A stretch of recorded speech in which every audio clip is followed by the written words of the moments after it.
Discuss. Subdue your appetites, my dears, and you've conquered human nature, by Charles Dickens.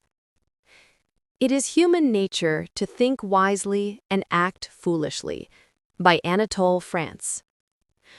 What do these quotations say about human nature? Do you agree? What kind of problems do young people face today? How do they cope with them? On human nature. The two quotations describe a central human conflict. Dickens suggests our base appetites are our default nature, and we must conquer them through self-control to become our better selves. France argues that humans are uniquely flawed. We possess wisdom, but are often driven by emotion or impulse to act against it. Do I agree? Essentially, yes. They are two sides of the same coin. Dickens identifies the internal battle, while France describes the common result. Our foolish actions often defeat our wise thoughts. A. Discuss. What common superstitions do you know of? Are you superstitious? Why? Why not? If yes, what are you superstitious about?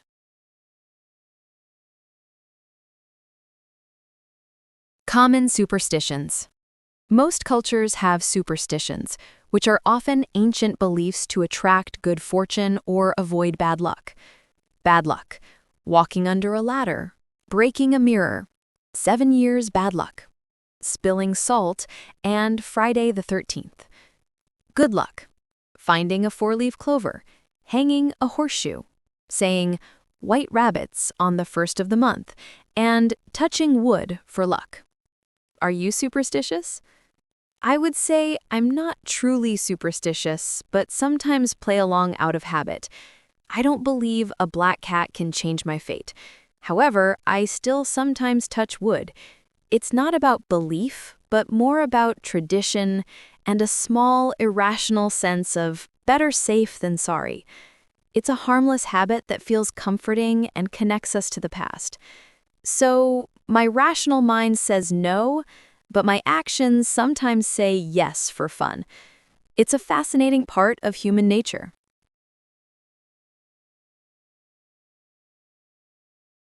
B.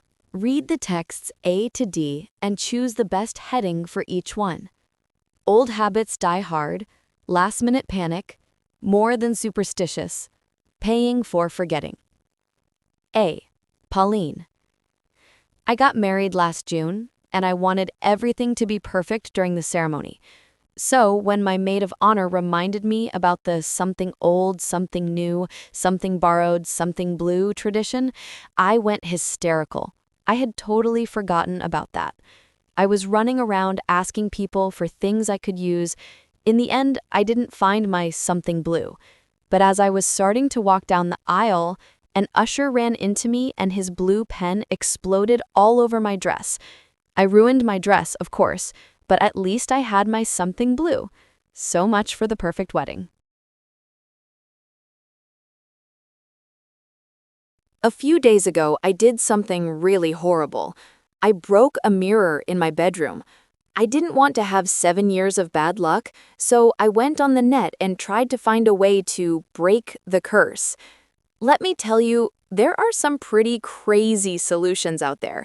Some people swear by burying the pieces of the mirror in the ground, burning them with a match, or even taking the pieces to a graveyard. After reading all this, I found out something else about myself. I am not only superstitious, but I'm also lazy. I couldn't be bothered to do any of those things. When we were kids, my brother and I used to make wishes on the turkey wishbone every year on Thanksgiving and Christmas. I don't do that anymore as an adult, but my brother is so superstitious that he can't help doing it. He not only breaks the wishbone of a turkey on Thanksgiving, he even does it when he eats chicken. My brother loves chicken, so he does this wishbone thing all the time. His friends think he's crazy, and sometimes I have to agree. How can anyone think that you can make a wish on a chicken bone?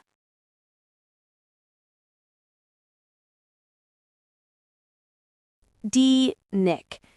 I wouldn't really consider myself a superstitious person, but there is one thing that I make a habit of doing, and that's knocking on wood. You know, when you say something like, I've never had a cavity before, and then you knock on wood. Well, I always do that. Except yesterday, that is. I was talking to a friend about car accidents, and I mentioned that I had never had one before. Well, wouldn't you know it, this morning I crashed into a tree. Perhaps if I had remembered to knock on wood, I would have avoided the tree.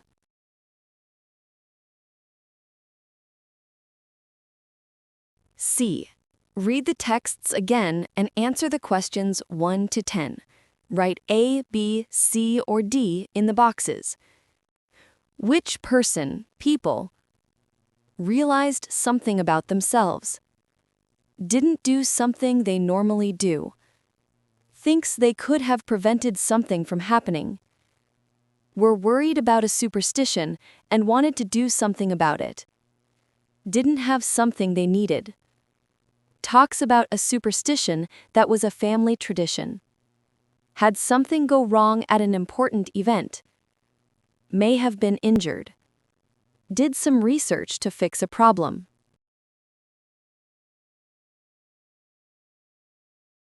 D. Match the highlighted words or phrases in the text with their meanings A to H. There are 2 extra meanings which you do not need to use. Ceremony, aisle, curse, swear by, couldn't be bothered, can't help. A. Not make an effort. B. Be unable to control your behavior. C. A formal event. D. Silence. E. Believe in. F. Something that causes unpleasant things to happen to someone. G. A gap between rows, passage. H. Be impossible. E. Discuss. Are the superstitions the texts refer to common in your country? How do you feel about these superstitions? Are these superstitions common in my country? Many of the classic superstitions mentioned in the texts, like avoiding black cats, not walking under ladders, and touching wood for luck, are still widely recognized in my country. You'll often hear people say, touch wood, without even thinking about it. However, they are generally treated more as habits or cultural traditions, rather than deeply held beliefs. Most people know them, but few would genuinely alter their lives because of them. How do you feel about these superstitions? I find them fascinating, not frightening.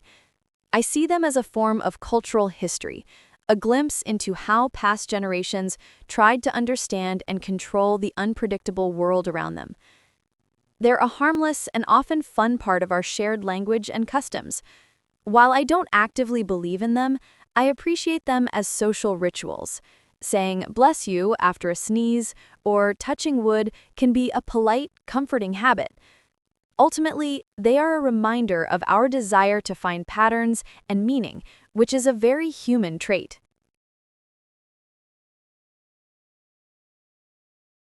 Phrases and expressions with most and least. Read the sentences below and match the phrases or expressions in bold with their meanings A to H. I thought the film would be scary, but I wasn't in the least frightened. Children should drink at least 2 glasses of milk per day. I want to thank my friends Peter, Nate, Kelly, and last but not least, Carrie for all their support. Nobody believed her story, least of all the police. It's an awful restaurant. The food is tasteless, to say the least. I plan to make the most of my holiday and spend my time relaxing. We will stay in London for 10 days at most. The thing I liked most of all about the film was the music. A. At all. B. More than anything else. C. Especially not. D. Not less than. E. Not more than. F. As important as the rest. G. Not to say everything that you could say. H. Get the maximum advantage from. Conditional sentences type 3. A. Look at the extract from the text and answer the questions that follow. Perhaps if I had remembered to knock on wood, I would have avoided the tree. Did the writer knock on wood? Did he avoid the tree? How does he feel about it? B. Read and complete the rule below. Conditional sentences type 3. They are used for unreal situations in the past or to express regret about something that happened or didn't happen. If plus past perfect equals would, could, might plus have plus past participle. Conditional sentences type 3. If clause, main clause. If plus past perfect, would, could, might plus have plus past participle. Conditional sentences type 3 are used to talk about unreal or imaginary situations in the past. If I had won the lottery, I would have left my job. To express regret. If I hadn't gone to bed so late last night, I would have woken up on time this morning. To criticize somebody, something. If you had completed your degree, you might have found a better job.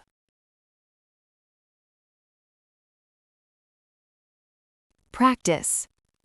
Complete the dialogues using the correct form of the verbs in brackets. A. How did Tony do in the interview? B. Not too well. If his CV had been more professional, he would have gotten the job. A. Maybe next time. A. It's a shame our grandmother wasn't here. If she had met Mark, she would have loved him. B. Yes, you're right. A. What do you mean he disappeared into thin air? B. I know that it sounds incredible, but if you had seen it, you would have believed it. A. It was a bad idea to wait for the bus. B. Yes, I know. We would have arrived earlier if we had walked home. A. So how did your shopping trip go? B. Well, remember that computer game I told you about that I wanted to buy last time? I went back to the shop and they had none left. I was so disappointed. If I had known they were so popular, I would have bought it when I first saw it.